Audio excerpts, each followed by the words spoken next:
Hi అండి, welcome to my channel.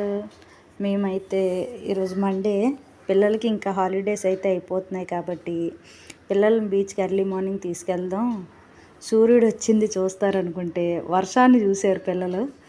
అయితే వర్షంలో కూడా బీచ్కి వెళ్తే చాలా అంటే చాలా బాగుంది, ప్రశాంతంగా చల్ల గాలి. చలికైతే వణుకుపోయాను నేనైతే, చాలా చలేసింది. పిల్లలిద్దరూ 2 గొడుగులు తీసుకొచ్చాను, ఇద్దరు చెరుకు గొడుగు వేసుకొని ఫుల్ ఎంజాయ్ చేశారు. బీచ్ని అయితే మాత్రం చాలా ప్రశాంతంగా, ఎవరు బీచ్లో చాలా తక్కువ మంది ఉన్నారు. ఎందుకంటే సండే పూట ఈవినింగ్ వద్దాం అనుకున్నాం, కానీ ఎక్కువ జనాలు ఉంటారని చెప్పి ఎర్లీ మార్నింగ్ వద్దామని పిల్లలతో అన్నాను. ఈరోజైతే బీచ్కి అయితే వెళ్ళిపోయాం. గాలికి చూడండి గొడుగది ఎలా కొట్టుకుపోతుందో. మురి మిక్చర్ అయితే తినడానికి అవ్వలేదు, కానీ బీచ్ మాత్రం బాగా ఎంజాయ్ చేశారు పిల్లలు. నా వీడియో నచ్చినట్టయితే లైక్ చేయండి, షేర్ చేయండి, కామెంట్ చేయండి.